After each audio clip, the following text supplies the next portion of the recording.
Hold on. Please display your invitation letter or permit. Glupov does not accept meeting requests without a prior appointment. You'll have to apply per the advertised booking process and wait until your invitation letter is issued. Might I ask who you're hoping to visit? Another one who thinks the rules don't apply to them. I don't understand why people think they can just talk their way in here. You don't just show up and land a meeting with the Harbinger. But I have to go through the motions for protocol's sake. Honestly, it's such a waste of time asking when I already know what the answer's gonna be. Wait a moment. I'll pass on your message. If Child is unavailable, you'll have to go through the proper procedure.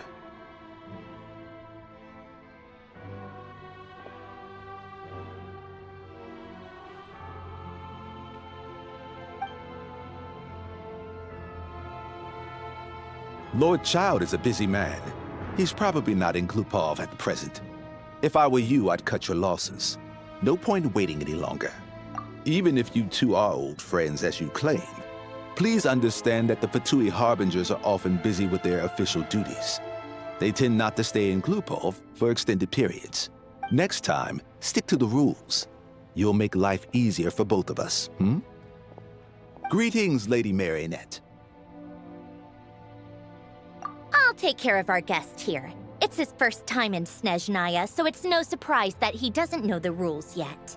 I trust no choice words have been exchanged. No misunderstandings I should be aware of. No, Lady Marionette. No incidents to report. Whew, that was a close call. Good thing I played it cool. Is that right? Good to know. Wait, where's Paimon? Under the weather? That's hard to imagine. She's always buzzing with energy. I take it she's still adapting to the climate. Happens to a lot of people. It's even colder here than in Nodcry. Has she seen a doctor? I can get you one if you need. All right then. Well, let me know if you run into any other problems. Why else? I was just about to sit down for some much-needed tea time when I heard that an old friend of Tartaglia's had shown up outside. No appointment, nothing. And, as obnoxious as it may be to show up uninvited at Glupov, I couldn't help but take pity on the poor soul who was waiting outside in vain. So I had no choice but to abandon my freshly brewed piping hot tea and come to see this mystery guest for myself. Well, I felt our time working together in Nodcry warranted some courtesy. I couldn't exactly let you freeze to death out here in the wind. Unfortunately, I can't invite you inside either. The rules of Glupov wouldn't allow it, and as a Harbinger, I have to lead by example. On the plus side, Snezhnograd actually has some class, unlike Nasha Town. Torchlight Books has a very nice selection of teas and cakes, so we can catch up there. Your treat, of course. Because I already wasted one perfectly good cup of tea today. That's why.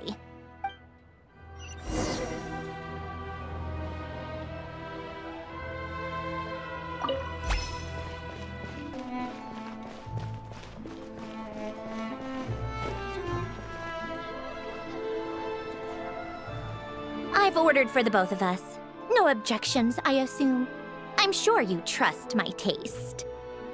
Okay, let's get down to business.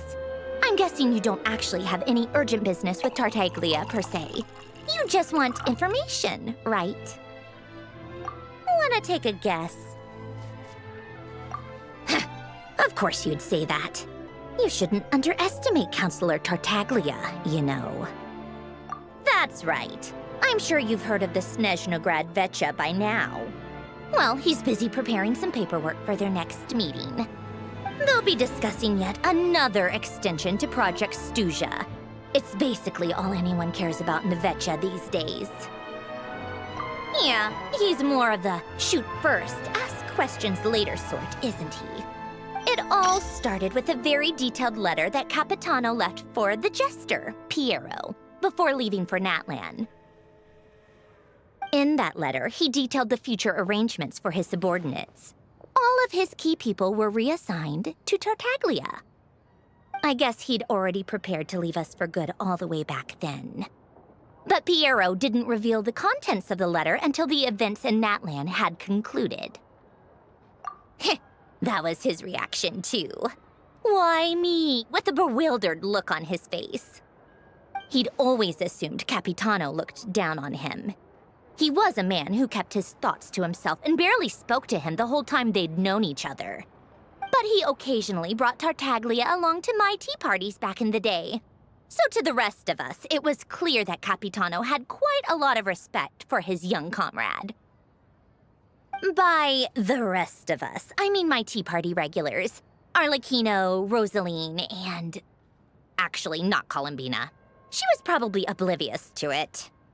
Anyway, then the Liu's situation happened. Normally, it took a lot to get under Capitano's skin, but that time he was furious. It's not really my place to talk about it, though.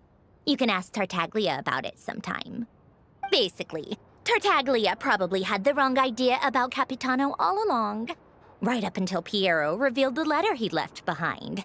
Capitano believed that despite Tartaglia's immaturity, he showed great potential.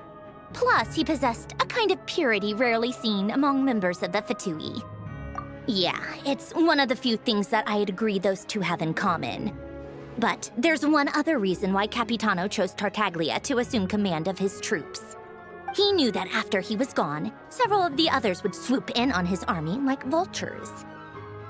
With the ones who stood to benefit the most being the rooster Pulcinella and regrator Pantalone.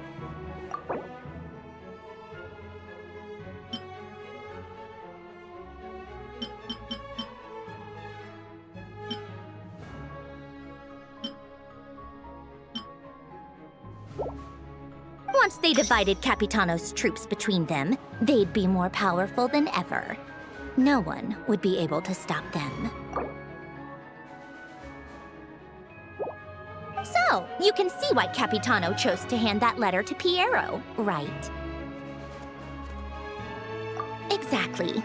Piero also needed to back a harbinger as soon as possible. And all things considered, Tartaglia was the best choice. Even though Tartaglia has had the support of Northland Bank for a long time, he and Pantalone are ultimately not cut from the same cloth. I'd say Capitano made a good judgment call. Anyone else caught in this situation would probably feel like they'd been hung out to dry. His best course of action will be to distance himself from any shady business, while still maintaining friendly relations with Pantalone, but seeking Pulcinella's support at the same time. What's the point in having a tea party if you don't spill a little tea? Besides, none of this is confidential anyway. Ask any journalist out there. They'll give you all the lurid details. You'll see it firsthand if you ever sit in on a session of the Snezhnograd Vecha. All the factional strife, whether open or unspoken, it plays out for all to see in that one little room. Having a voice in the Vecha is the only way to steer policies in your favor. So, every person in that room represents a particular interest group. Pantalone, for instance, represents the financial sector, and Tartaglia represents the Fatui soldiers.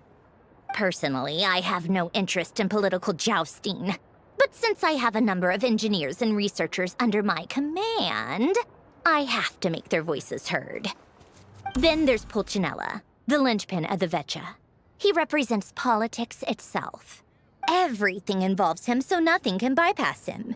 Any issue that comes up, he knows how to mediate. That's what the Tsaritsa values most about him. I'm starting to see why everyone is so frustrated with the way things are, but also powerless to change it. A complex web of interests connects all parties involved, and the Tsaritsa sitting at the top adds another layer of complexity. It must be nearly impossible to come up with a perfect solution. All right, I'm done carrying this conversation. Time for you to answer a question of mine. You must have known that you can get the info you needed from me. So why was Tartaglia the first person you asked to see and not me? Huh? Jealous? As if. Wait. Oh, I think I know what it is. Columbina passed on my message to you before you left Not Cry, right? I only meant you should be mindful of which side you're on. Is that actually why you didn't ask for me? Because you took that to heart? Fair enough. It's not your fault. I blame all these politicians I've been hanging around with lately. Always beating about the bush when they talk. I guess it must have rubbed off on me. Anyway, just ask for my help next time, okay? Little things like this are no problem. Lady Marionette. What now? Can't you see I'm on my break? Whatever it is, just leave it on my desk. I'll look at it later. Sorry to disturb you during your break, ma'am, but I'm afraid it's an emergency. Isn't it always? I've told you before, fixing the tracks and transporting ice blocks does not constitute an emergency. The equipment in Svietlolaidovka is in urgent need of maintenance. With how the weather's been recently, we suspect that the cause is a buildup of snow, exceeding the maximum weight limit. The supports on one of the machines broke and fell, awakening a dormant beast and leaving many of the ice miners trapped in a nearby ice cave. Luckily, Odette's team was nearby and launched a rescue operation, but we're still facing a severe manpower shortage for both the rescue and engineering teams. I guess that's it then. Our tea party will have to end here. I'm the only engineer you'll need. Do you actually want to come with, or are you just saying that? Nice of you to return the favor. I'll have a couple of people look after Paimon. They can let her know that you had to step out for a while. Given how urgent this is, I'm sure she'll understand. And honestly, I'd rather have your help than anyone else's. Between your skills and experience, you'd be reliable help. Then let's go. You, take 2 people to Pavoye restaurant. Find his room and watch it like a hawk until we get back. If anything happens to Paimon, you'll be answering to me. Yes, Lady Marionette. They weren't exaggerating. This is really dangerous. It's a good thing only one of them broke. From what I've been told, most of the trapped miners are over in that direction. Yeah, you do that while I check the rest of the equipment. I'll evacuate the people around here as I go. Meet me back here as soon as you're done.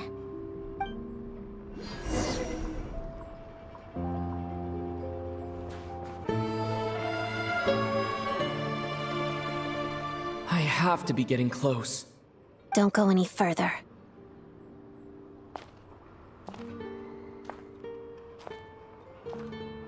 It's too dangerous here. There's a highly aggressive monster on the prowl. You need to leave, now. Ah, I see. You're the backup from Snezhnograd. Well, I'm Odette. Good to meet you. Ah, so this is Odette. She was the first member of the Fatui on the scene.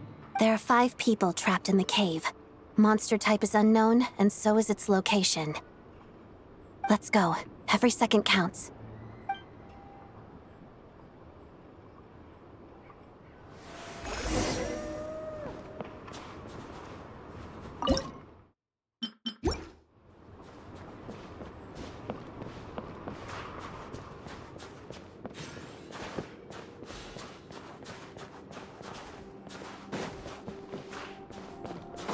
Careful. Something's moving.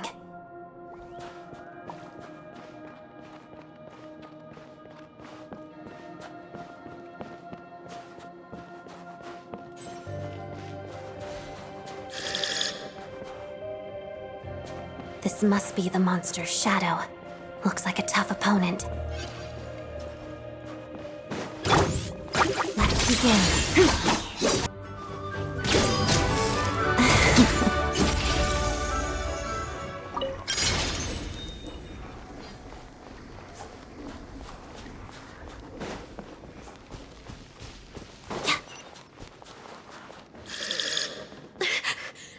Stay back!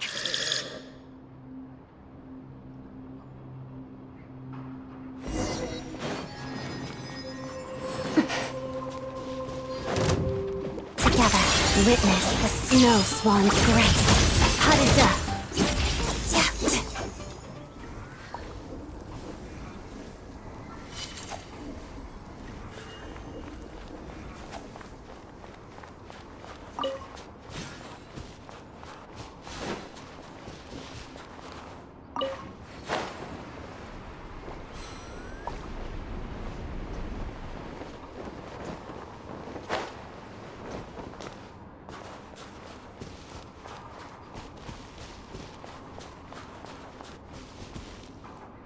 I see them.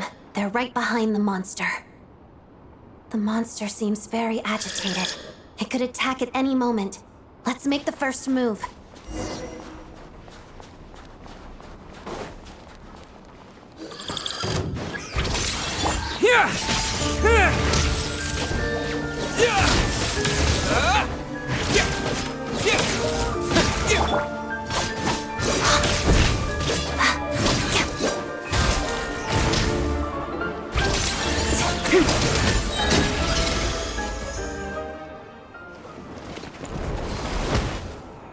Thank you for saving us. We'd have been monster fodder otherwise. Thank you. Thank you. You're welcome. You should be safe now. Follow this route out. He and I will stay behind to watch the rear. Thank you. Come on, let's go. This way.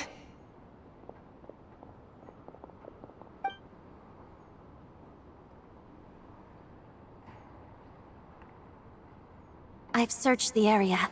Pretty sure the monster made a tactical retreat. Yeah, but with us here, it won't be coming back anytime soon. It may be small, but don't be fooled. It's a ferocious beast. People are just food in its eyes. It's lucky we got here when we did. The trapped miners have been successfully evacuated. Time for us to leave. Wait, this place. There's something unusual about it.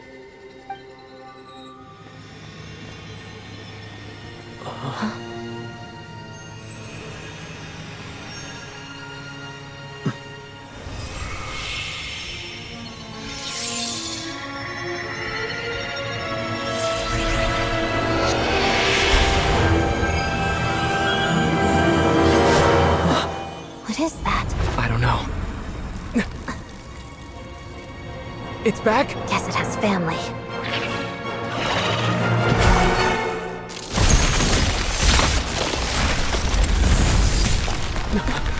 This way. Run!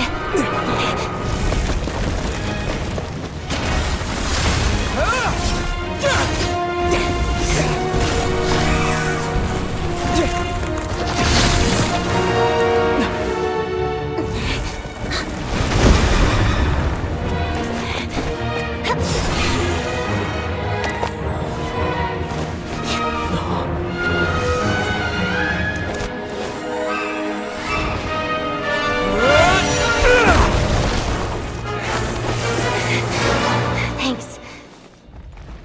Let's get out of here.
Everyone's accounted for. We managed to rescue them all. We also placed a sign at the entrance to the cave, warning people to stay away. You really held your own today. I still don't know your name. Don't think I've seen you before. I'll remember the name. All right then. See you around. Hello, Lady Marionette. I hear the rescue operation was a great success. I knew I could count on you. What brings you here, Odette? Here for a performance? No, a Fatui mission. I happened to be nearby and heard the crash. She hasn't introduced herself then. Odette is the prima ballerina of Snezhnograd. She's quite the celebrity. If you ever hear people mention the two crowning jewels of the Korolievsky troupe, they're talking about Odette and the prima donna, Vodianitsa. On top of that, Odette's also a rising Fatui star. It's looking likely she'll inherit the title of the Fair Lady. She learned all her combat skills from Rosaline herself. Used to be one of her most valued subordinates, too. You flatter me, Lady Marionette. If she's Rosaline's protege, that makes me... Never mind. There's no need to bring it up. No point making things awkward. How's progress on your end, Lady Marionette? Equally successful. I finished reinforcing all the equipment. Took me a little longer without Polonia's help. But the outcome is the same, of course. Even if the heavy snowfall summoned by that monster lasts for another 3 months straight, this equipment won't give way. All right, now that we're done here, it's time to get out of this blizzard. Sure, but Snezhnograd will send someone to investigate and draw up a relief plan. And I guess I'll have to write the incident report myself this time, since it involves a mechanical malfunction. First, Pantalone needs to approve the budget, then Pulcinella has to sign off on the plan. Once they've argued it out and reached a compromise, we can move forward. That's the rough process anyway. Could take anywhere from a couple of weeks to a couple of months, depending on how smoothly it goes. Yup, nothing we can do about it. There's a whole stack of incident reports like this back at the office.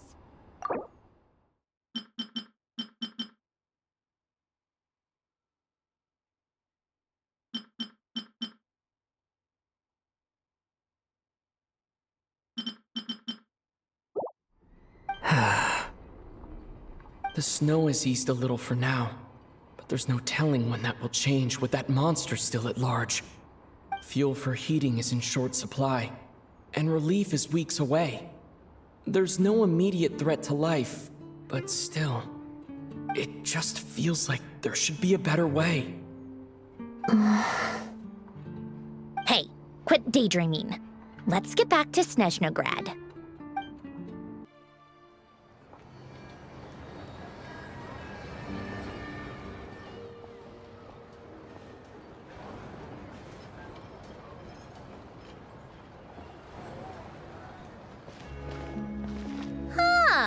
Well, if it isn't Counselor Tartaglia, Mr. Big Shot himself. Go easy on me, all right? I'm still recovering from the interrogation the real Big Shots put me through. Hey, comrade, it's been too long. I heard you came looking for me earlier. Nicest surprise I've had in a while. Good to see you too, Odette. I'm guessing you guys just got back from Sviatlo-Laidovka. How'd it go? Crisis averted? It went fine. How about you? Any new developments? Not really. Same as ever. Growing opposition to Project Stuzha, and the usual rebuttals are starting to ring hollow. The results of the mock vote were pretty dire. Pulcinella was fuming. I've never seen the old man so angry. That's not good news. It takes a lot to rattle him. Yeah, obviously if push comes to shove, there are ways to crack down on dissent. But... Sorry, I have to ask something. This is going to sound blunt, but may I? Huh? Of course, fire away. It sounds to me like everyone's tearing their hair out trying to figure out how to deal with opposition to Project Stuzha. But what exactly is this project's purpose? And how can it be so important that even people like you two refuse to stand up for the ordinary people of Snezhnaya?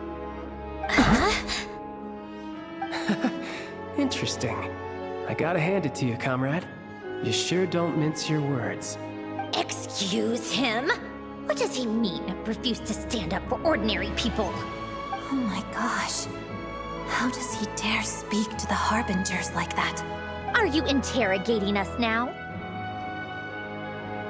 It's okay, Sandrone. Let me explain. I think I understand where he's coming from. If I could, I'd take your side right now. In fact, my position's very similar to yours. I've only held back on casting a dissenting vote in the VII because the Tsaritsa would never let me get away with it. Still, I have a responsibility to the Fatui armed forces, so I do what I can to make their voices heard. Most of them are just regular folks from small towns far from the capital. I'm sure you've seen how much those kinds of places are struggling right now. Oh, and for what it's worth, I'm from Arepasak myself. Things aren't going so swell there either. The Tsaritsa wants to create a better, safer future for the people of Snezhnaya, but she's thinking long-term. I don't doubt that from where you're standing, Project Stuzha seems to be creating all sorts of issues for everyone. But considering the Tsaritsa's vision for the future, these are sacrifices worth making. Sounds cold, I know, but I promise it's not as black and white as it seems. Maybe Sandrone and I can't oppose Project Stuzha outright, but we're constantly raising our concerns in VII meetings. And even though we can't put an end to it, there are plenty of other ways to make a difference. We're trying everything we can think of, and so is Pulcinella. I respect Her Majesty, the Tsaritsa, and trust her decisions. But at the end of the day, I'm still just a normal guy who cares deeply about my homeland. And my family, who all live here. There's no way I would ever abandon them. As contentious as things can get within the VII, there's no selfishness or malice behind it. Everyone wants to get through this period as smoothly as possible. The issue is that there's no way of pleasing everyone under the present circumstances. Most of the time, we're trying to decide on the lesser of two evils, which obviously isn't a great look. But that is not the same thing as being blindly loyal to the Tsaritsa. No one's got their head in the sand here. We're all well aware of the way things are. We're just doing our best to make it work. In fairness to Sandrone, she rushed to Svietlolaidovka's aid the moment she heard that people were in danger. And even Tartaglia, who used to only care about the thrill of the fight, is clearly doing his best to rise to the demands of his new role as counselor. Hey, come on. There's only so much we can say, so don't press us too hard. Look, I know how untenable the Tsaritsa's position looks if you don't understand her motives. Maybe you've heard already, but she's currently leading her army on a campaign to the east to defeat the monster that's been causing these brutal blizzards. Striking that monster down will be a significant step in dealing with the present energy crisis. As laser-focused as she is on realizing her lifelong ambitions, she's still putting time and energy into taking down this powerful monster. To me, that says a lot. If she thought Snezhnaya and its people didn't matter in the grand scheme of things, why would she waste her time on something like this? Thanks. I meant every word I said, though. I wasn't just trying to placate you. I've already done more than enough diplomacy for one day. I still think this adventurer raises a very important point. Our two harbingers have made their positions very clear. But there are many others in the VII who must feel trapped and forced to vote against their conscience. I think it's a very valuable quality to be willing to speak one's mind, despite the risk of offending powerful figures. You can say that again. I highly doubt we'd feel the need to explain ourselves so much if we didn't know you so well. Forgive me, adventurer, but might I be so bold as to ask about your background? How is it that you can converse so openly with two harbingers? Oh, haven't you been properly introduced? Easier said than done. I like to think I'm not the kind of person who goes around busting open people's old wounds. I've only learned his name so far, and no details of his experiences. Is something wrong? Uh-oh. Is there no avoiding the subject of Rosaline? No, it's just... all right, I guess there's no getting around it. This is the world-renowned traveler, who helped resolve the storm terror threat in Mondstadt, cleaned up after the mess I made in Liyue, and then went to Inazuma, where there was a duel before the throne, in which the traveler defeated Rosaline. Oh. I'm sorry. I didn't think you two would be seeing much of each other, so I figured it wasn't worth bringing up. It's fine. It was a long time ago. It's fine.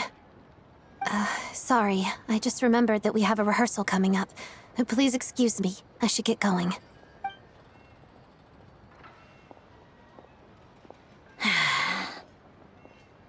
I've mentioned this to you before, remember?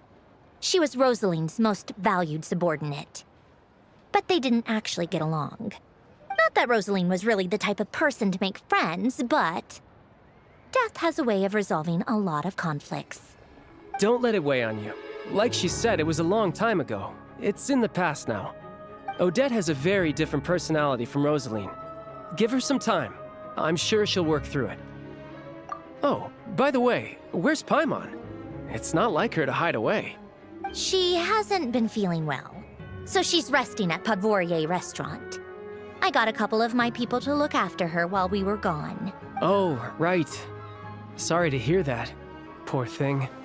Reminds me of when Tonya was little. She really felt the cold back then. Used to get ill all the time. I felt so bad for her seeing her lying in bed, coughing. She was so mature for her age, though. Whenever someone came to visit her, she'd greet them with a smile and would never complain. I'm sure Paimon's a good kid, too. You're a little short on manpower, right? Let me have a couple of my people take over for yours. I'll send my most capable and reliable. They'll make sure Paimon can recover in peace. Well, that would be great. Your people are more qualified. Hey, don't mention it. I'm sure you have things to do. Hopefully this takes a load off your mind. So no more accusing me of not being on your side, all right? Already? That was quick. I'm afraid I can't help you there. Our director's recent movements are confidential. Even we're not in the loop. If you hadn't told me, I never would have known he'd gone south. I assumed he'd been in Glupov this whole time. Well, I guess I'd better go sort out Paimon's security situation. I have some other work to catch up on at Glupov anyway. Me too. I have an incident report to write up. Let's leave it there for now. I guess everyone's in a difficult position. But Tartaglia's right. I have things to do. Things I want to do. And things I ought to do. To start with, I should ask Alosha if he knows any way to help Svietlolaidovka.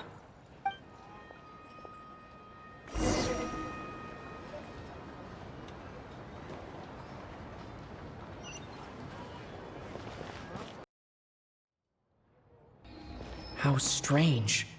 This sword seems to be vibrating of its own accord.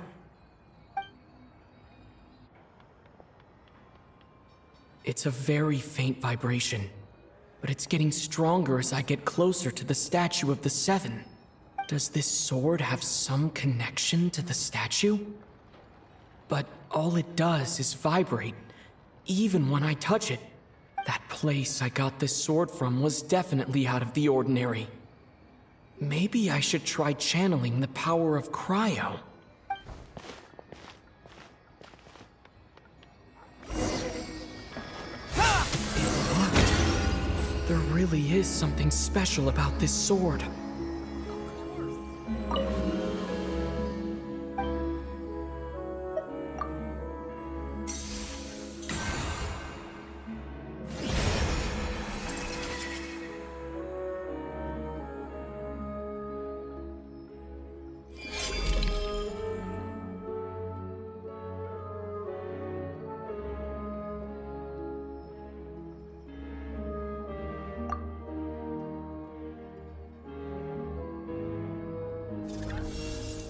I don't really understand what just happened, but I'm pretty sure this sword just got a little more powerful.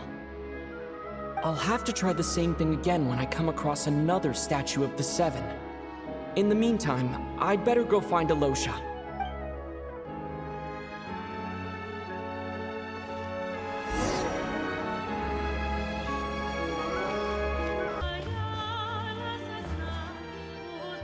Hello there.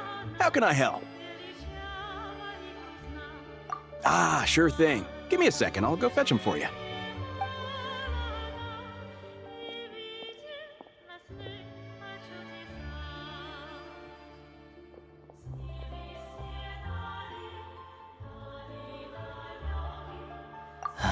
It's a familiar story. I've had similar experiences. Although Snezhnograd doesn't deliberately delay or withhold relief, those first few days of waiting for help are always the hardest.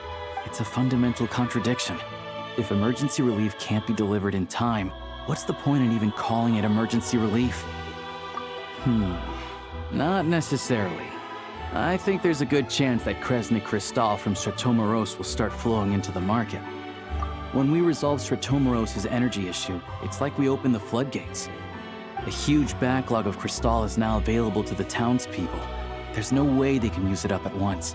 A lot of them will probably stockpile it and slowly work their way through. Probably a good idea, since energy prices are only going to keep rising. But there will always be people who urgently need Mora. Exactly. At the current prices, selling Crystal is an easy way for an ordinary person to make a fortune. Hey boss, how much do I have left in my account? 1 second, let me check. So, you're planning on buying the Crystal out of your own pocket? Yeah. I don't know if I have enough, so I'll chip in a little extra and buy as much as I can afford. No, it's fine. You're new to Snezhnaya, and you have your own living expenses to worry about. Besides, you're already providing the train. Here's your Mora. See what you can find at the market. But I doubt there'll be much Crystal left. Yeah, well, can't hurt to take a look.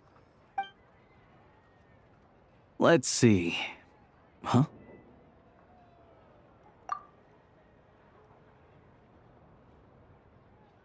Oh, Alosha, and... Hello? I didn't realize you two knew each other. Yeah, I take on some odd jobs in the city to supplement my hunting income. Sometimes I work as a cleaner or prop hand at the theater where Odette is one of the big stars, so I've met her a few times. When the weather's as bad as this, it's better for a hunter to adapt than to keep looking for game.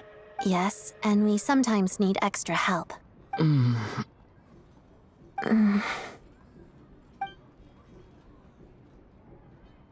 Wait, why is the atmosphere so awkward? I thought things went pretty smoothly in Svietlolaidovka. So, what brings you here, Miss Odette? Looking for some new props? No. After I got back to the theater, I couldn't stop thinking about the situation in Svietlolaidovka. It bothered me so much, I couldn't focus on my dancing. So I decided I'd come here and see if there's anything I can do. You too, I presume. I suppose that's why you're here. I didn't feel comfortable expressing my true opinions in front of the Harbingers. Not least because ordinary Fatui like me don't even know what Project Stuzha is all about. Without knowing the full picture, I can't make sense of it. And at some point, if things aren't making sense to me, I can't just keep going along with it. So many people feel the same way. They wish they could do something, but all kinds of reservations hold them back. Explains why groups like the Road are springing up to fill the gap. Yes. Well, that's one option. But there are risks to consider with organizations like that. The Fatui does not encourage their activities. Right, because things can get out of hand, and it's hard to hold the right people accountable when they do. I've heard about a few cases like that. Sandrone said Odette was on track to inherit the title of the Fair Lady. If so, she'll be able to find out what Project Stuzha is really about. Still, it's probably a little soon to ask her about that. There may be more to the story. What's on your mind? I think we can both agree that no matter which side you're on, it can't stop you from doing the right thing. Where there's a will, there's a way. I know what Rosaline did while she was abroad. You made the right decision, so no hard feelings. So, what's your plan? Oh, we were gonna buy some Crystal. I heard there's some on the market right now. Funny. I had the same idea. In that case, let me pay. I can claim it back as mission expenses. The real issue here is that government relief is behind schedule. Surely it makes more sense for the state to cover these costs than for us to pay out of our own pockets. True. It's a huge expense after all.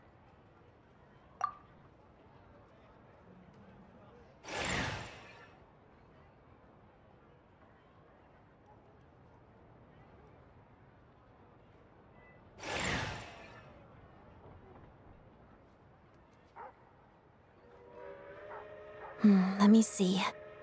I'll take it all, please. And I'll be needing a receipt. Right. Choose mission budget under the expense category, but be sure to specify emergency rescue operation in the description. Otherwise, the normal reimbursement limit will apply. Let's book this train. Regulations say that if we need to transport Kresnik Crystal during Project Stuja, extra carriages can be added 1 hour before departure.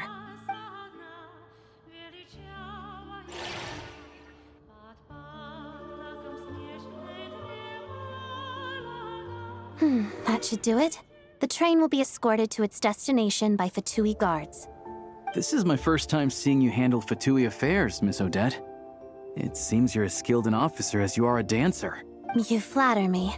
It's only because I've been doing both my whole life.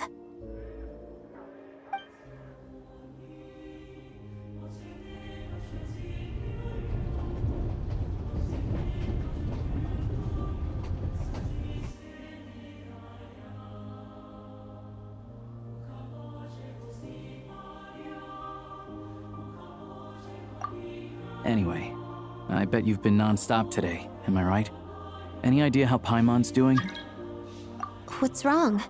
Who's Paimon? His travel buddy. Hasn't been feeling well. She caught a cold right after they got to Snezhnaya. Sounds like she's important to you. I can't believe you've been dealing with this on top of everything you've been doing to help the people of Snezhnaya. I've got nothing going on right now, so I'll join you. I want to see how she's doing. May I come too?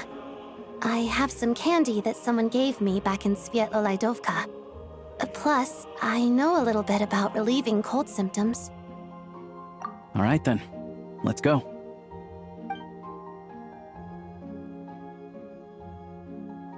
I still don't know what the deal is between these two, but at least the tension seems to have vanished. A good sign, hopefully.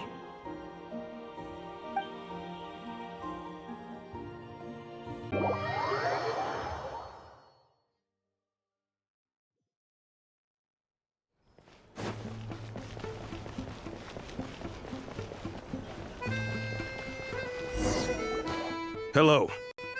Sorry, but there's a sick person recovering in this room. Can I help you? What happened? Oh, please, excuse me. Are you the Traveler? Could I take a quick look at your Adventurer Handbook? Master Child said I should verify your identity.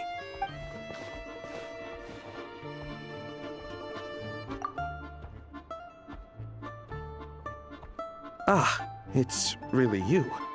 Sorry for the inconvenience. We're under strict orders from Master Child to keep this room well guarded. At the same time, we can't interfere with Podvoye Restaurant's business. That would only seem all the more suspicious and draw unwanted attention to this room. Besides myself, a few of my colleagues are stationed in and around the restaurant, in plain clothes, of course. Rest assured, you're in safe hands.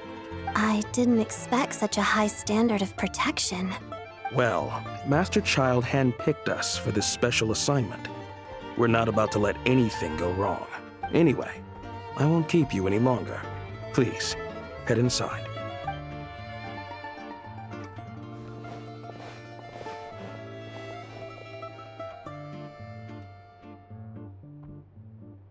Traveler! Alosha, you're back! Oh, hey! Who's our new friend? Hi, I'm Odette. The Traveler and I crossed paths a few times. Another friend from the Fatui, huh? You're practically a member yourself by this point. Paimon's definitely on the mend. We should be back to our usual travels in a few days' time. Seems like that doctor was right. It's just... Paimon's limbs are still feeling a little chilly. I have just the thing. Whoa! What's this? Is that a flame inside an ice cube? Wait, is this real ice?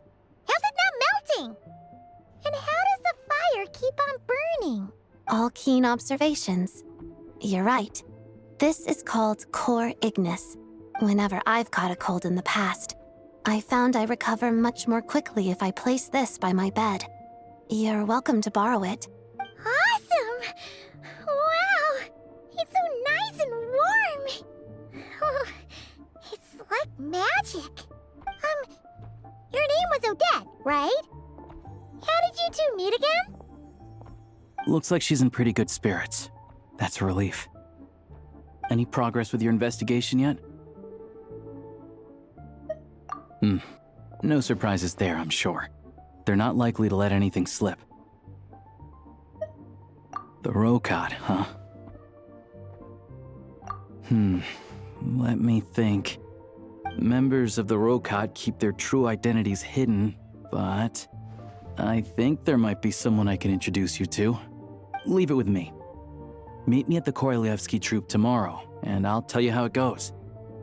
Would anyone like a drink? I'm gonna head to the bar. Paimon will have... maybe some hot milk? Yeah. Paimon's in the mood for something warm. Enough with the secret chat, you two. Let's catch up properly in a minute. Paimon wants to know everything that's happened today. It'll be kinda like tabletop troop. No reason why listening to a story can't be an adventure.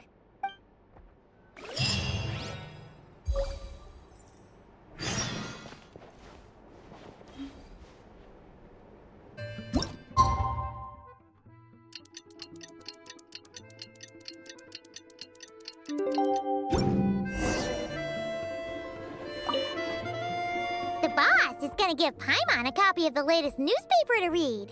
That should keep Paimon entertained.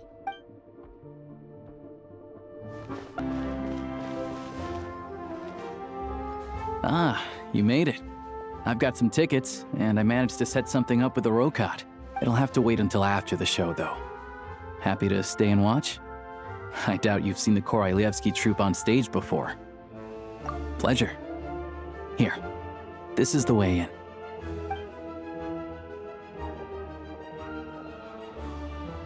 Please present yourself for a routine inspection in accordance with theater regulations. Thank you.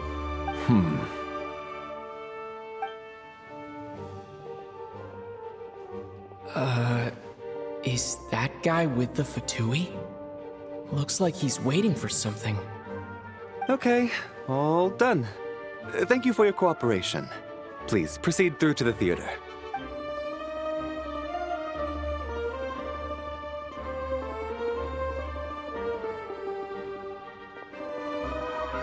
What's up? Everything okay? Snezhnaya's business and political leaders are always passing through here, so it makes sense that security's tight. Still, it's a little unusual to see the Fatui's Armory Palace guard here. You saw him, right? The guy right at the back. Strong, silent type. His name's Valeri. He's part of the Special Assignments Battalion, but I only ever see him here for one thing: to look for a guy named Mitya.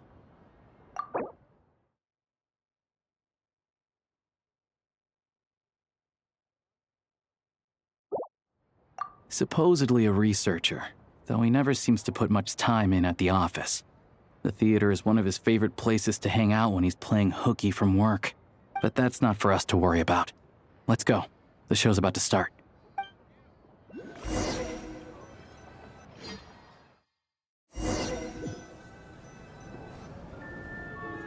What do you think?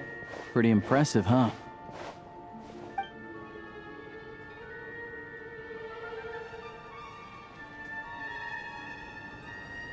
Oh, the one in Fontaine? I hear it's iconic. Never seen it for myself, though.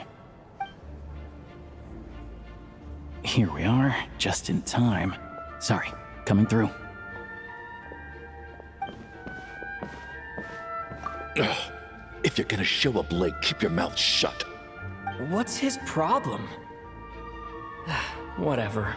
No point arguing with people like that. Look, there she is. That's who I'm introducing you to later. She's the lead singer of the troupe, Podyanitsa.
this leads directly to the green room.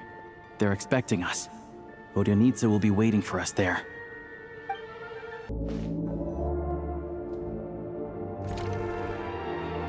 Hey there. Excuse me. Ugh! Can you believe it? I am so mad right now. Come in. Oh, it's you two. Huh?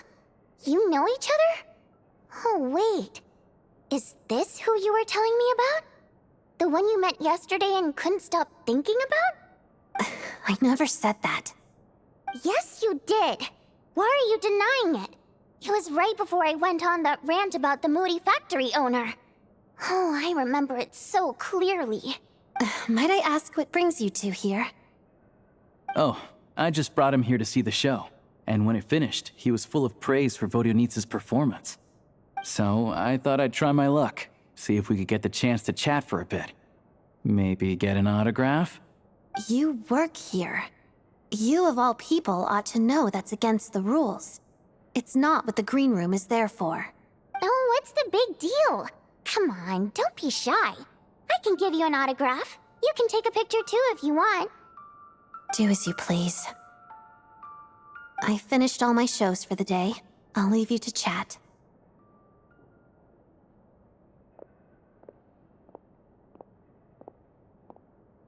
I wasn't making that stuff up, you know. Odette's just too proud to admit it.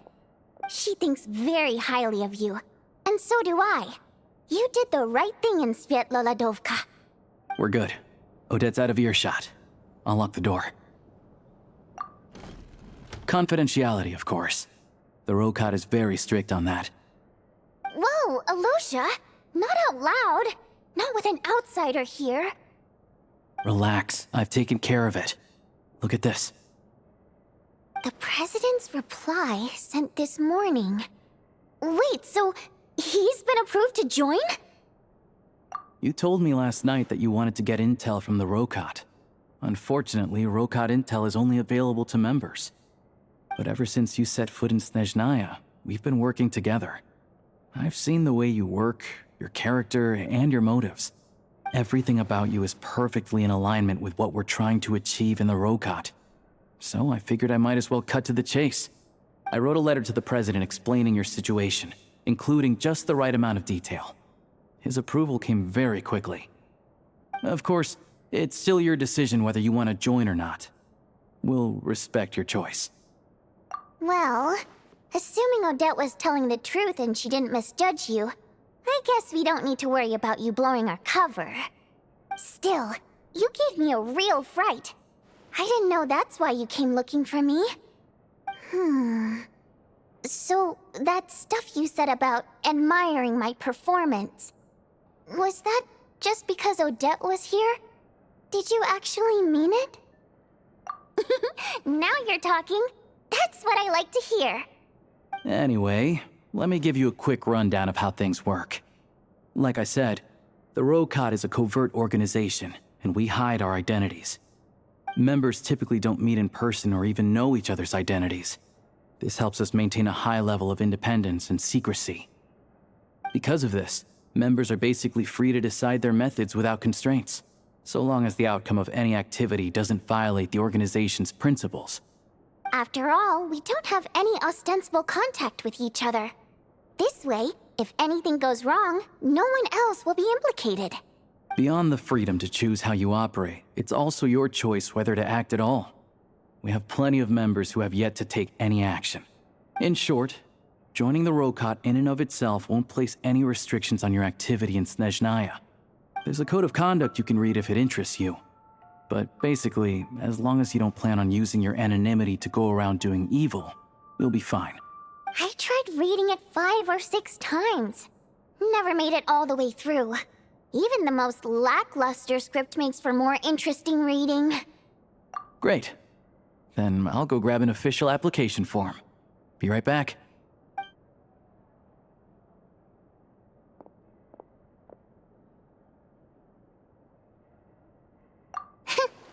Well, Alosha has this pet dog, you see. His name's Tagarin, and this one time, Alosha brought him backstage.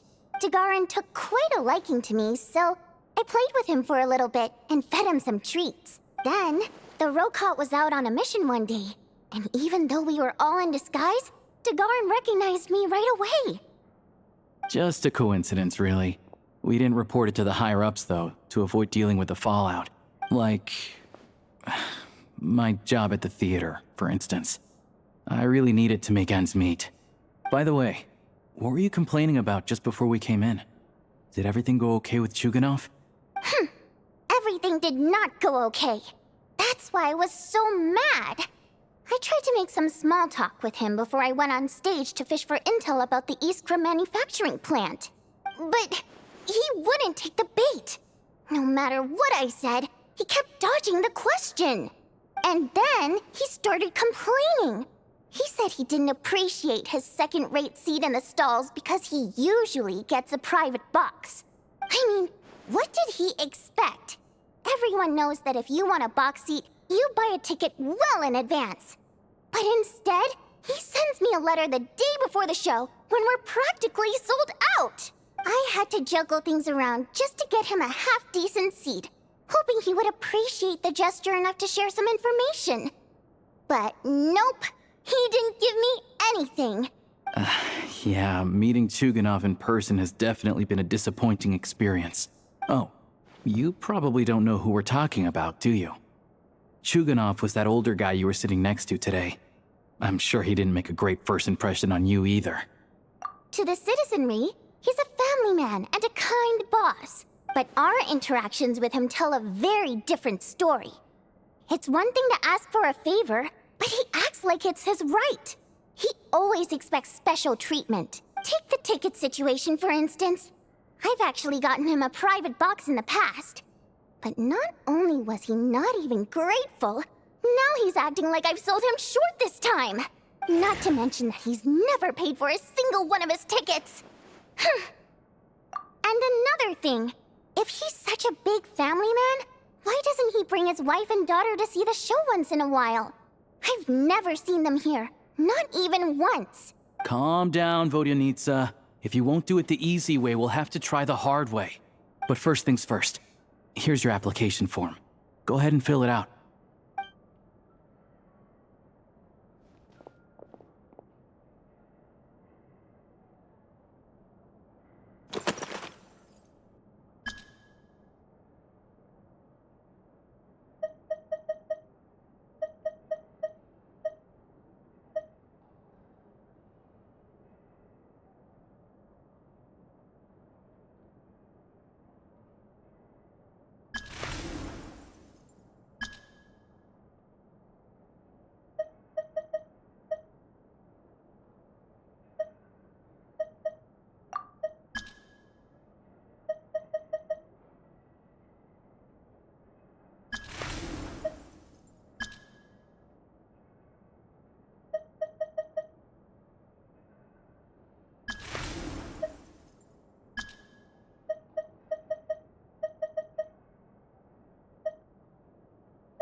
Looks like I'll need to make a few little tweaks here and there. But other than that, you're good to go. We'll hold on to this for you. All right. Now that we're officially Rokot comrades, I can tell you. Chuganov is the target of our current operation. Recently, we've done some recon work at the Iskra manufacturing plant, which pretty much confirmed that their energy consumption is way beyond the legal limit. All we need now is some direct evidence to present to the VII, so we can demand that they shut the plant down. That way, the Kresny Crystal can be allocated to where it's needed most.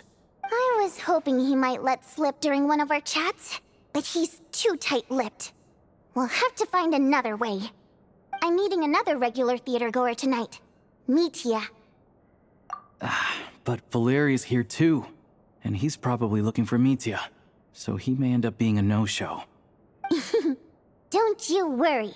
He must know how to dodge Valeri, or he wouldn't be showing up on time for every performance. Mitya is a renowned energy expert.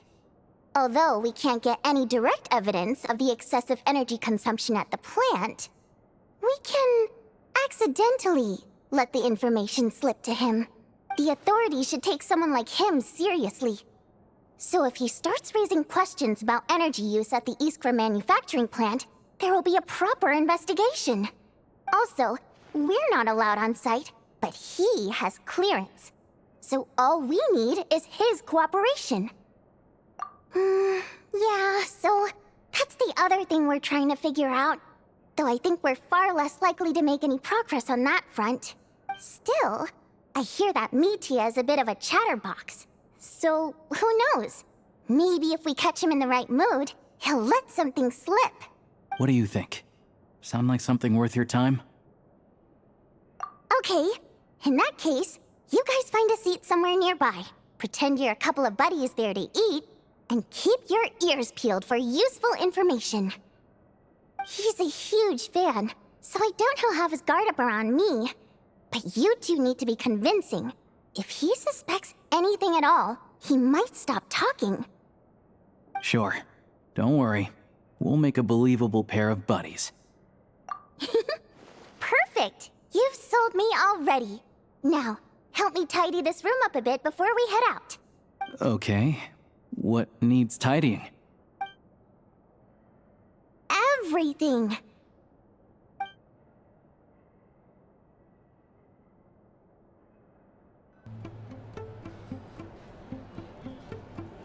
We come here often, so we shouldn't stand out. Let's sit here. Now, it's up to Vodyanitsa. Let's see how the conversation goes.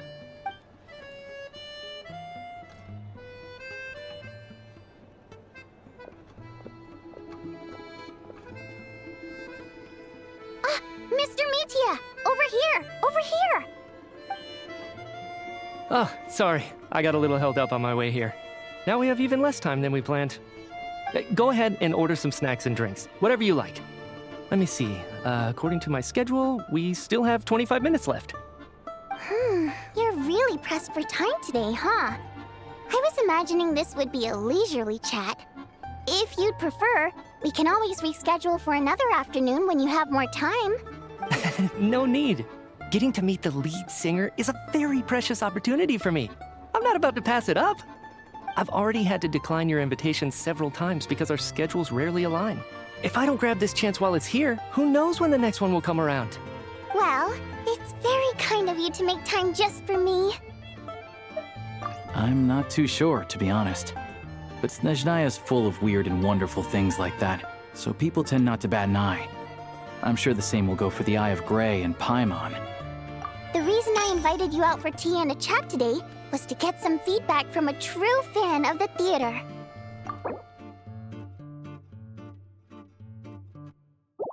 Well, I genuinely have nothing bad to say. No matter how many times I hear you sing, it never gets old. It always seems fresh and new somehow. Maybe it's because the more times I listen, the more details I notice. Or maybe you simply improve with every performance, delivering it better each time. Thank you! I'm delighted to hear that! Could you give me any specific examples? Oh, yeah. The piece you sang today, for example. Beneath the Frozen River? Hey, what's with you? I'm just praising a good performance. I always used to find that such a bleak and lonely song. But the more you listen, the more you realize that it's not as cold and nihilistic as it appears.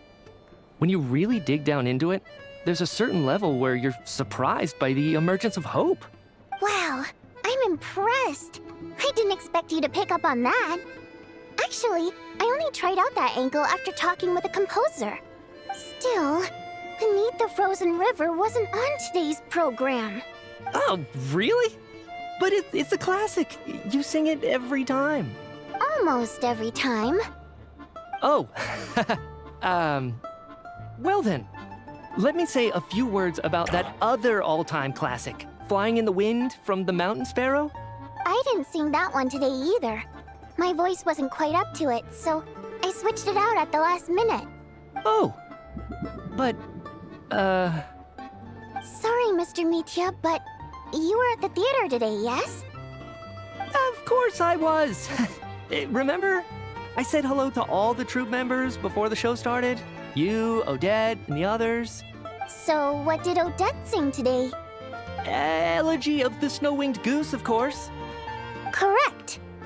I see. I see. You find my singing boring, don't you? That's why you don't remember a single song. Looks like I'll need to cut a few from the program next time. No, that's not it. I swear. All right. I'll be straight with you. I'm sorry. My mind was wandering as you took the stage today. I enjoy watching your shows because the exquisite performances stimulate the mind. It always sparks some inspiration for my research. So whenever I get stuck at work, I come to the theater for a change of pace. Odette's dance during the elegy of the Snow-Winged Goose today was simply incredible. It got me wondering what she's been going through recently. That look of sheer defiance in the face of utter tragedy, it was so inspiring. I started scribbling in my notebook right away. Not that I made a ton of progress in the grand scheme of things, but I still think it was productive. By the time I snapped out of it, the entire show had finished. So what you're saying is, you didn't listen to my singing at all? Unfortunately not. I'm sorry, I don't know which is more disrespectful. The fact that I don't always come for the show itself, or the fact that I missed your performance. Seems like things are getting a little awkward. Mitya just stepped into a conversational minefield. If there's one thing Vodyanitsa doesn't like, it's people who show disrespect for her performance. This meeting was so hard to set up. Don't tell me it's already falling apart.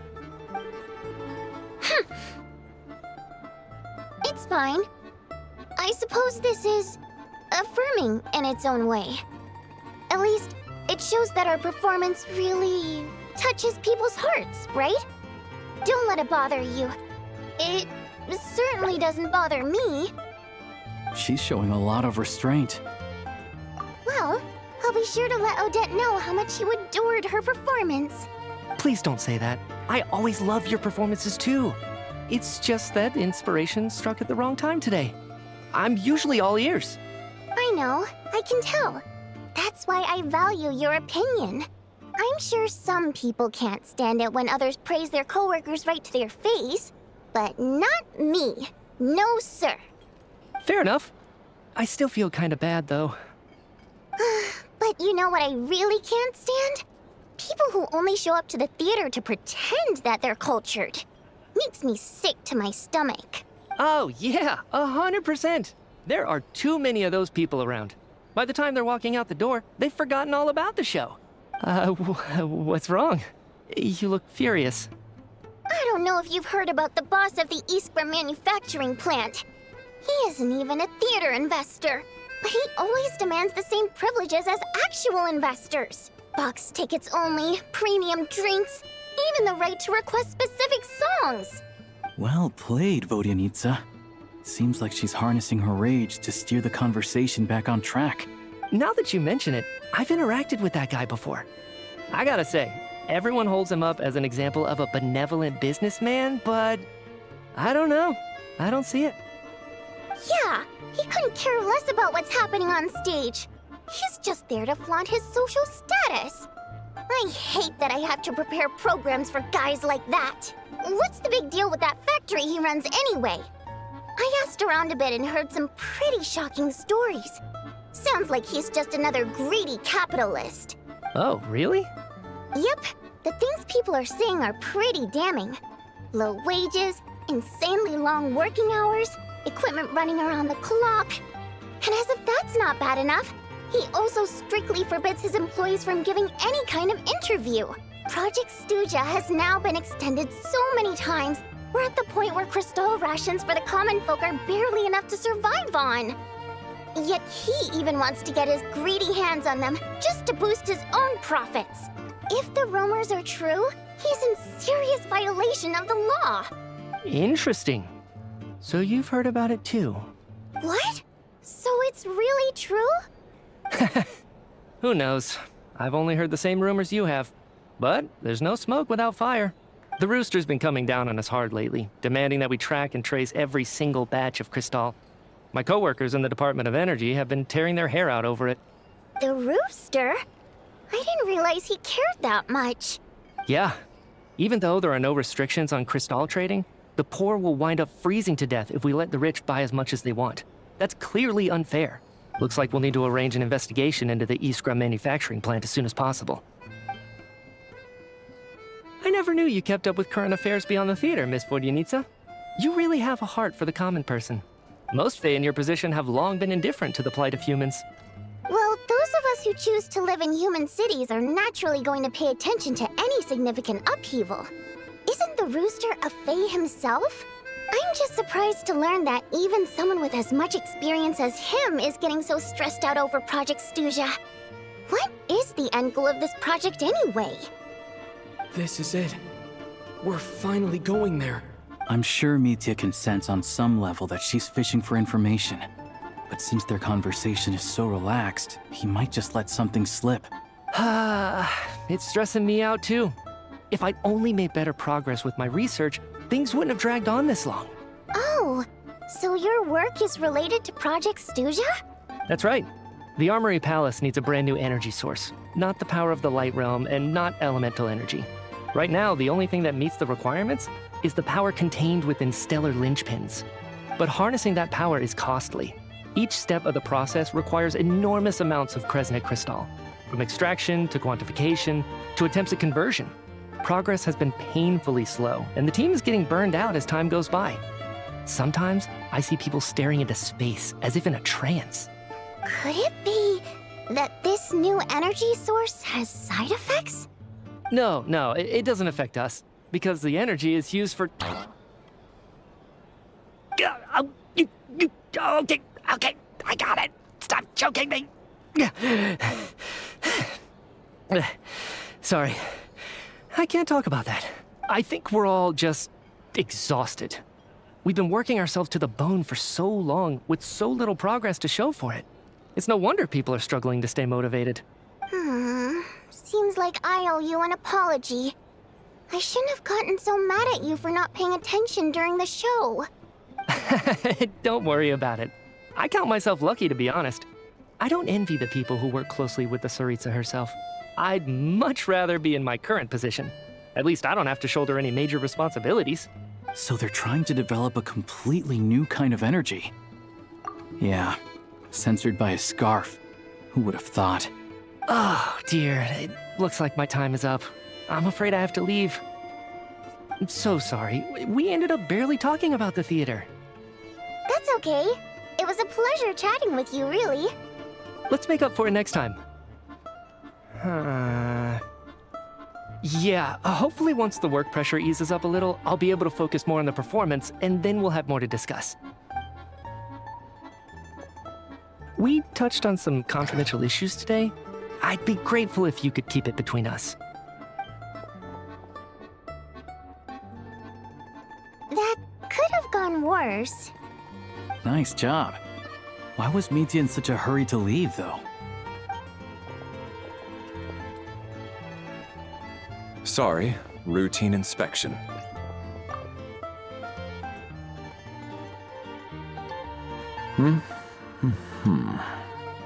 Okay, let's go.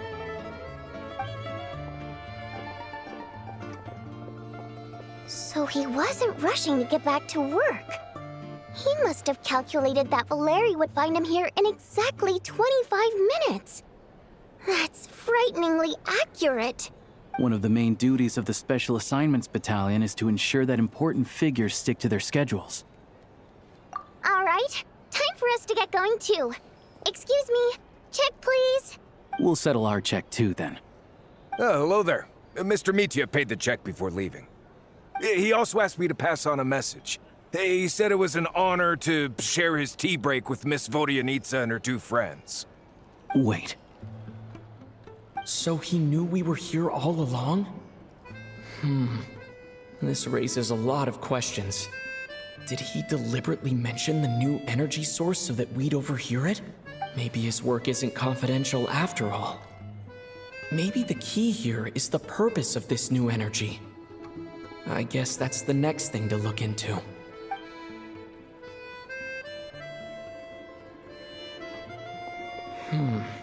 Vodyanitsa and Alosha have left.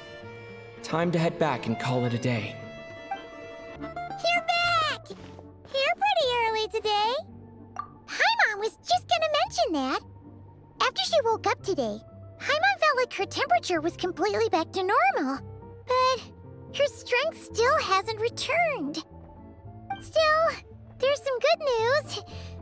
Paimon thinks she might have figured out the source of the problem. It's like there's some kind of mysterious power affecting Paimon. Paimon's never felt this way before during any of her travels. She only started feeling this way since we arrived in Snezhnaya. That's right. The Armory Palace needs a brand new energy source. Could that have something to do with this? What is it? You're making that face again. You know, the one you get whenever you have a light bulb moment?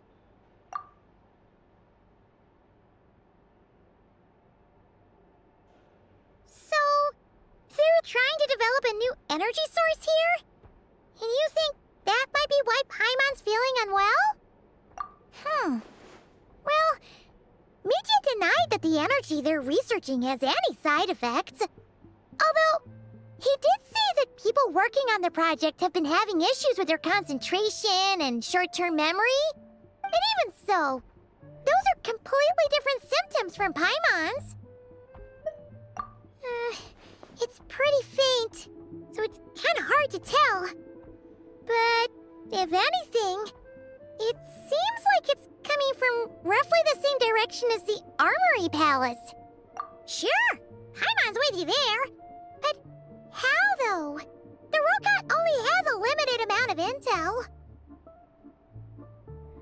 Oh, great point! They argue about Project Stusha every day. If we could sit in on one of their sessions, we might pick up some new leads. Good idea! Oh yeah, while you were out, Paimon tried all the yummiest looking desserts in the Potvoria restaurant. This one seemed right up your alley. So, Paimon saved some for you. Come try it once you finish writing your letter.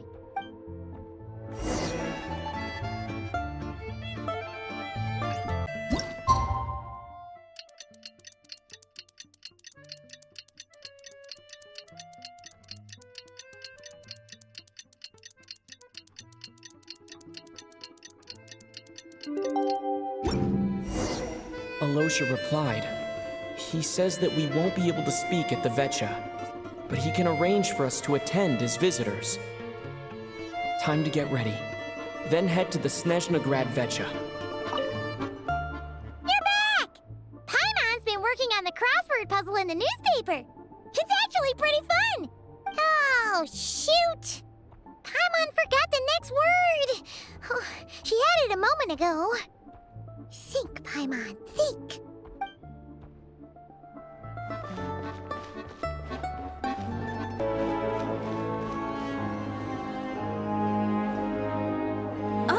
Miss Vodyanitsa, prima donna of the Korolievsky troupe. What a surprise meeting you here. Will you be sitting in on a session of the Vecha? Sorry, I'm not taking interviews today. Oh good, you're here. The session's about to begin. Let's get inside. Please wait, Miss Vodyanitsa. Could you introduce me to your new friend?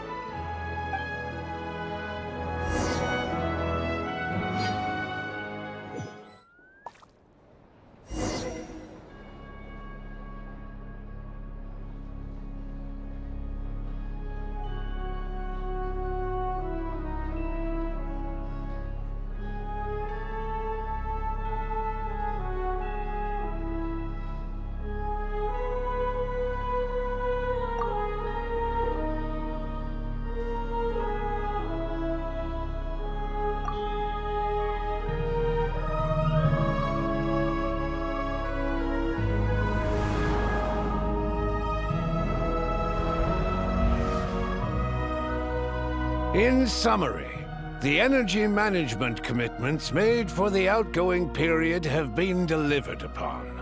Furthermore, both the production and consumption of Kresnik Crystal show clear signs of stabilizing. The relevant agencies have assessed the present circumstances and determined that the status quo can be sustained until the next period. For detailed statistics, I would refer you to the industry reports that have been distributed to all persons present. It should also be noted that while the recent blizzards have led to a significant increase in people's energy expenses, this is strictly a short-term phenomenon associated with a remotely located monster. Her Majesty the Tsaritsa is giving her full attention to this matter. We should have every confidence that it will be dealt with swiftly and conclusively. A financial report on disaster relief is also present in this report, courtesy of Pantalone.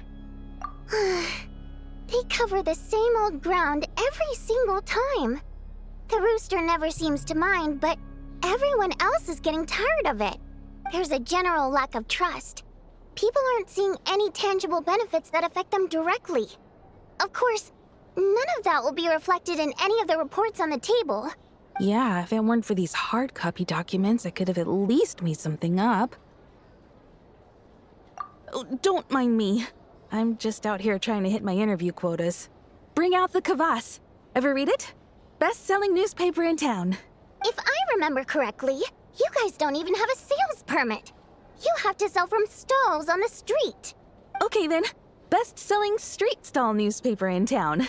Still counts. Order! We will now open the floor to the representatives. If there are no further substantive issues to discuss, we will then proceed to a vote on this motion. Snezhnaya has a long tradition of treating members of the Fatui armed forces and their dependents favorably.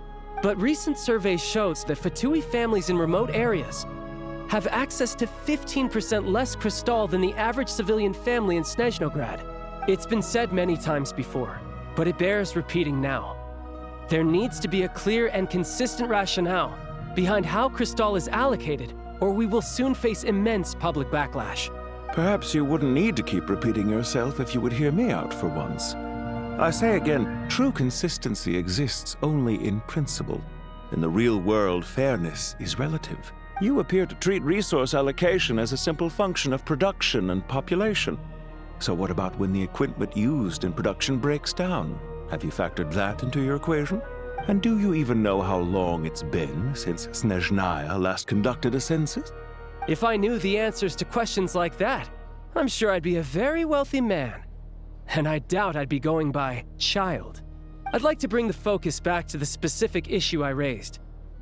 Or do you wish to deny that favorable treatment for Fatui dependents is our long-standing policy? It's easy to be a critic when there's no accountability. That seems to be a running theme in the anti-Project Stuja cohort. Defeat the ringleader and all other problems will magically resolve themselves. That's what they seem to think. But in case you aren't aware, not one jot in my report would change whether Project Stuja continues or not. So you have no intention whatsoever of finding a solution to this problem? On the contrary, I'm the only one here who ever brings solutions. Child opened by speaking up for the armed forces. Regrator struck back with style and a war of words ensued. Our reporter was live on the scene to get the audience's reaction as it all unfolded. Who do you support? The people have spoken! Child received raucous applause from the crowd as he pushed Regrator onto his back foot with a relentless barrage of questions. It had to be seen to be believed. Now you see why they don't have a sales permit. However this reporter wants to spin things, I haven't forgotten that Tartaglia was representing the Northland Bank when we first met in Liyue. So surely, their relationship can't always have been this strained. You two are getting off topic. Let's focus on what the data is saying. Mr. Pantalone, may I speak on your behalf? Oh, please do. I'm more than happy to save my breath. Crystal distribution policy undergoes modifications with each new period. The ultimate goal being to find the most reasonable method of allocation, which I believe is what Mr. Tartaglia also seeks. But I fear many may have been misled on this topic by extremist activists. To clarify, Project Stuja is not the root cause of the problem. It is merely a framework for resource distribution. The most recent reports all point to Snezhnaya's resilience and adaptability during this period of fine-tuning, and give clear indications that a distribution framework is improving with each iteration. To make drastic adjustments without first considering the risks would likely do more harm than good. It would be a waste of the hard-won experience we've gained to date. Renowned scholar of finance, Arapov spoke up to clarify the fiscal logic, clearly alluding to social organizations like the Rokot in his words.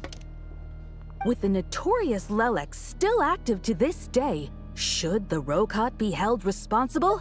No, there is someone else to blame. She's just rephrasing what Mr. Pantalone said. The Rokot are the critics he accuses of taking no responsibility for their actions. As for Lilik, you won't have heard of him yet. He's currently the most famous member of the Rokot. Well, more like infamous. Ending Project Stuja has become an obsession for him. Unlike the more decent ones among us, he believes that votes in the Vetcha are all that matter. So whether it's threats, coercion, or bribery, he'll use whatever means necessary to get people to change their vote. And since we're already on the subject, what do you think of Lelek's methods? Are you for or against? Well, whatever the story is, his actions benefit us all. We stand with Lelek. At least someone here wants to take this discussion seriously.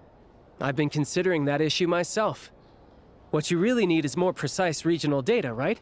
I think it would be easiest to let the Fatui handle it, since they're already in charge of Crystal shipments anyway. We may as well get them to collect some data while they're at it. Whatever you need, you can ask the Fatui to look into it for you. In terms of supervision, I think the Druzhna would be a good fit. I had hoped to discuss this with Miss Vesna, but sadly, she's not present. I will be happy to take a note of your suggestions and present them to Commander Vesna for a decision upon her return. The Commander has always taken a keen interest in Project Stuja. However, given the Druzhna's demanding workload, I'm afraid it may prove difficult for them to provide any practical support. Let us refrain from jumping to conclusions until a concrete and actionable plan is in place. My apologies, Lord Rooster. There are numerous issues to address here, including manpower, time sensitivity, and reporting lines. Nevertheless, I support drafting a proposal. Follow the usual procedure, and it can be raised as a new motion for all parties to evaluate at the appropriate time. In that case, I'd like to share one thought before the proposal is drafted. The issue of time sensitivity was raised just now, which I presume relates to the official reports. In fact, the Energy Commission already collects regular statistics on each urban center and its surrounding area. Would these be of any use? That's a good idea. I read every issue of Svietlolaidovka's report, and although my focus is mostly on the section about equipment operation, the energy consumption statistics also yield a lot of insights. Be that as it may, does no one see an issue with using local data to determine Crystal quotas? In the long term, it seems like a very risky solution. Not if they are used purely for reference. So long as we have the report from the Northland Bank's headquarters to corroborate it, no one will be able to fool me. Very well then. It appears that this arrangement is acceptable to all parties. Yeah, sounds good to me. The members reached a provisional consensus on the issue of improving treatment for Fatui soldiers.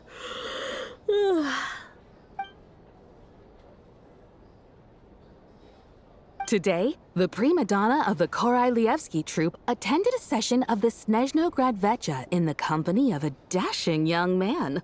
The question on all our minds is, what is the true nature of their relationship? Write anything like that again, and I'm revoking your permission to interview the troupe. Got it?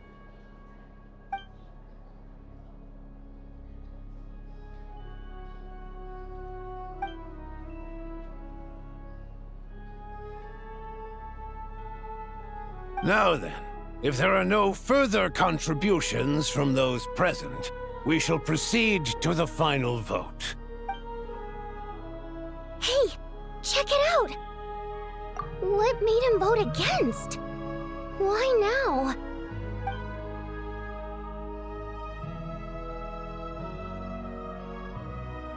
The votes have been tallied. Those in favor of continuing Project Stuzha total 61%, securing a clear majority. That was too close. The margin has shrunk yet again. Chuganov was a huge loss. I'll bet Lelek is behind this. I wonder how Pulcinella will respond this time. Chuganov. I see. Lelek strikes again. Yes. Go, Lelek. Once Project Stuzha is defeated, our unwavering support at Bring Out the Kvass will finally pay off when we make our comeback. I can taste our victory already! In accordance with the result of this vote, Project Stuzha will remain in effect until the next VII period. Finally, may I remind us all, we debate only for the greater glory and solidarity of our nation. May the aurora shine ever on, and the tundra always stand firm. The session is concluded. I have to say, I really wasn't expecting Chuganov to vote against Project Stuzha. Well, in principle, Snezhnaya's business and political elites ought to be the ones least likely to oppose it. As we heard, Project Stuzha is basically just a resource distribution framework that requires everyone to cut back during the winter. But even if the policy got cancelled, the Tsaritsa's energy needs wouldn't suddenly go down. The extra demand from the public would have to be filled from somewhere. So logically, the factories would have to take the hit. I got a letter from Mr. Mitya just before today's session. He said he's confirmed that there are issues around overtime and excessive energy consumption at the Iskra manufacturing plant. In a situation like this, once the Rooster receives the report, he'll order the factory to halt production and submit to an investigation before issuing a penalty. But that's a week-long process, and thus didn't make it onto the VII agenda this time. I don't think he suspects anything so far. Exactly. And as you know, he's a very selfish person. I was originally gonna try and flip him after he received notice of the official sanctions. My plan was to convince him that the whole thing was completely unfair. Rather than just sit back and take the hit while his factory stopped production, he'd be better off voting to end Project Stuzha. At least that way, no one else would be able to make any money either, because all the factories would suddenly have more limited energy to work with. But now, he's already voted against it, which means someone must have used more forceful means to change his vote. Just like with everyone else who flipped. Yeah, no one knows why Lelek is so obsessed with ending Project Stuzha, but by the looks of it, he's inching closer and closer to success. Lelek must have strong motivations, given how he'll stop at nothing to achieve his goal. Maybe he knows the full truth of Project Stuzha. Maybe my next step should be to focus on him. All right. What are your plans for the rest of the day? Shall we head out? Hey, comrade. I noticed you were here during the debate. I didn't take you for a political enthusiast. Greetings, Harbingers. I just happened to have some free time today, and my new friend here thought it might be fun to check out the VII. Ah, Odette must have introduced you. Looks like you two are getting along pretty well. I'll leave you to catch up. I should head back to the troop. Sure. Break a leg and all that. Thought it might be fun to check out the VII, did you? Things are never that simple with you, Traveler. There's no way you're here for kicks and giggles. Tell me I'm wrong. Oh, yeah. To some, he's a captivating enigma. To others, he's the bane of their existence. No one ever thought that some anonymous nobody from the Rokot could cause such a stir. Huh? You want to look into Lelek? Then I'm sure his days of anonymity are numbered. What do you think, Sandrone? Fine by me, I guess. If the Traveler actually manages to expose Lelek, It'll be doing Pulcinella a favor. In return, it seems fair to let him in on what we've learned so far. My thoughts exactly. Sharing is caring, after all. Head back to Glupov and grab the files on Lelik. It's easier to just pull the records than go through the rigmarole of getting the Traveler a visitor's permit. As you command, child, sir. In that case, since we're going to be waiting anyway, I'll have someone brew a pot of black tea.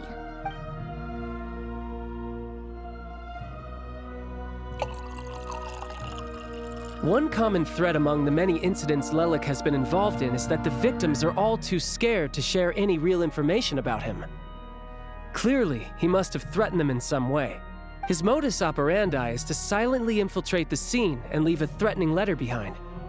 But neither the letters nor the crime scenes ever yield any clues to his identity, so all these files have to offer are short statements by the people affected. They don't give us a lot to go on.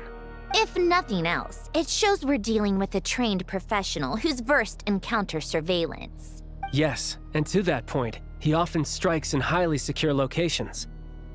The victims are high-ranking and influential people who take their personal security very seriously. Somehow, Lelik slips right into their rooms without making a sound. There's never any eyewitnesses, nor the slightest trace of a break-in. If he can get in and out undetected, it means he can strike without warning. Not that that's ever happened so far, but the thought is enough to scare these people sleepless.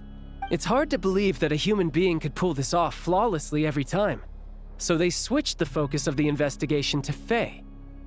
Unfortunately, no one's found anything yet. Careful, don't underestimate me. Although truth be told, I'd probably find it hard not to blow my cover.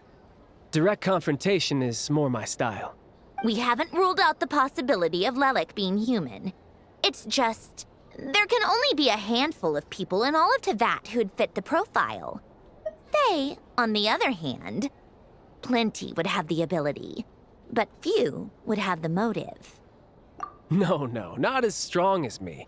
You'll never find the culprit with criteria like that. Let's go with a little weaker than me.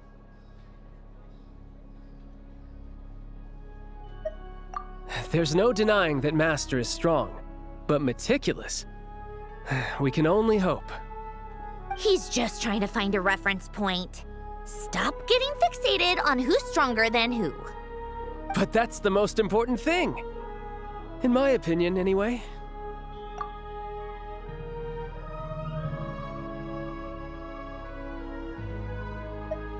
Odette?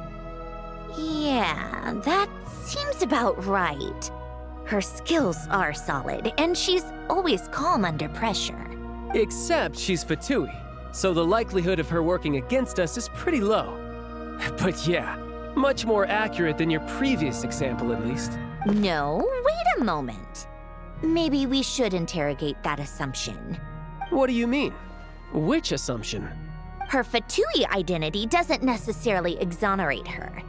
And when you think about it, the Rokot would be precisely what she needs to conceal her identity. Plus, she wouldn't need to be such a pro at covering her tracks. She'd already know where the Fatui will be and when, so she could choose the perfect time to act. Oh, yikes. I was just thinking out loud. Why is this starting to sound like such a convincing theory? Still, what reason could Odette possibly have for trying to call off Project Stuzha? Arlecchino would be the best person to ask. She knows Odette best. Unfortunately, she isn't back yet. Rosaline used to open up to her in private about her struggles with Odette. As I'm sure you can imagine, Arlecchino is quite a lot better with children than Rosaline was. She gave her some tips on how to handle the situation, and Rosaline managed to reach a settlement with Odette before leaving. So I suppose there were at least no lifelong regrets left behind. Beyond that, I don't know the details about that side of things. But I do know that Odette definitely has a motive to hold a grudge against Project Stuzha. The reason being, her father passed away during the early stages of the project. That was back before it had been named Project Stuzha, when things were still being worked out.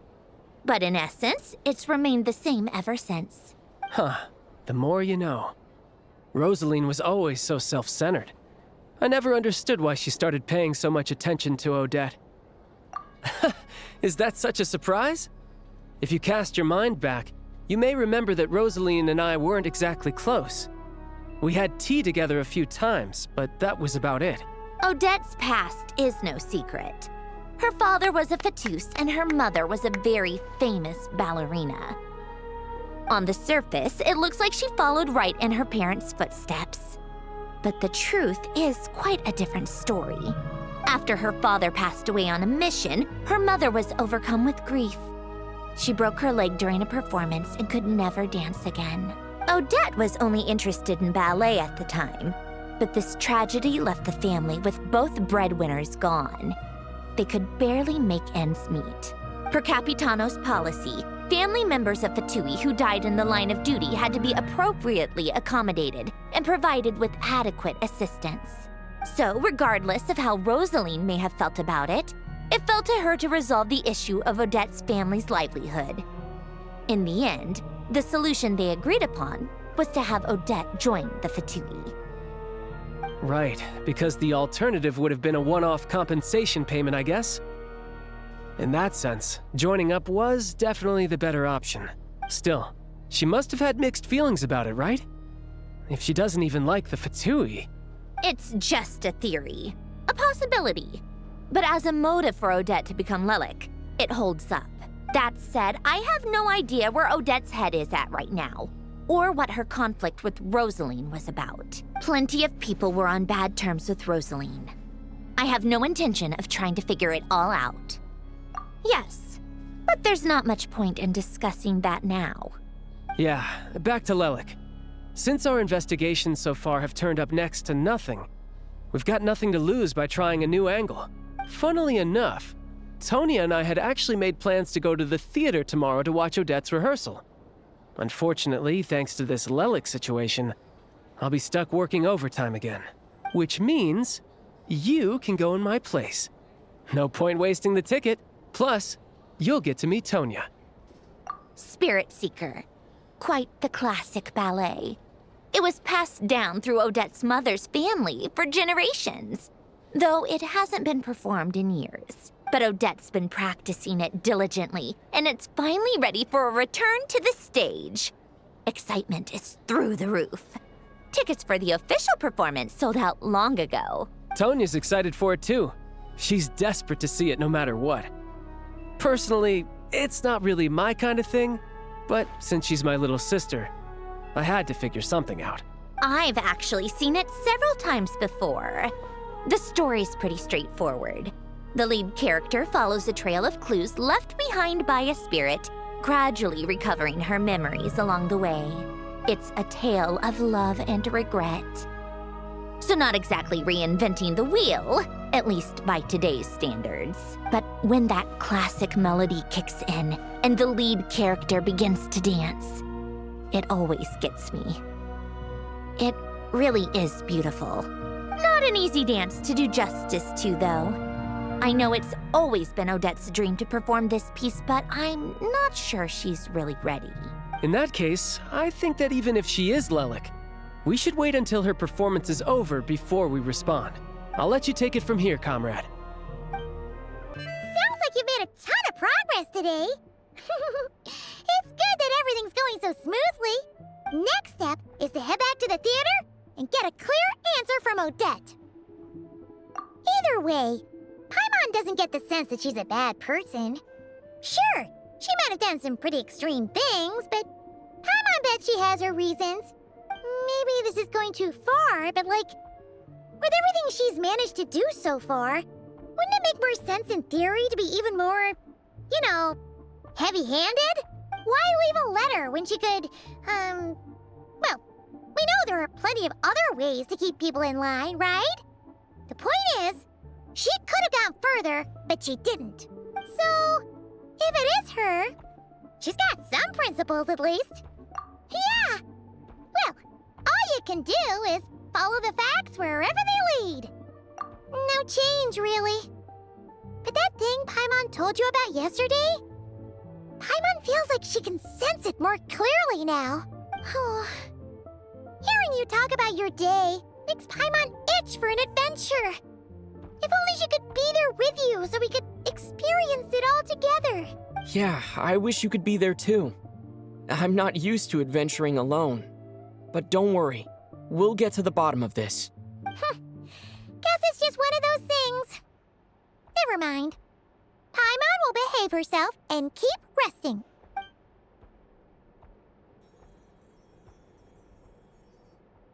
If Odette is Lelik, she may well have inside information on Project Stuja.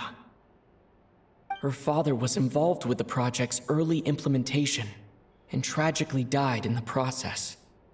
Now, she's dedicated herself to bringing it to an end. It's hard to imagine she could have gotten this far without knowing anything at all about the Tsaritsa's true intentions. When she spoke to us as a member of the Fatui, how much did she let on? And how much was she hiding? Only time will tell.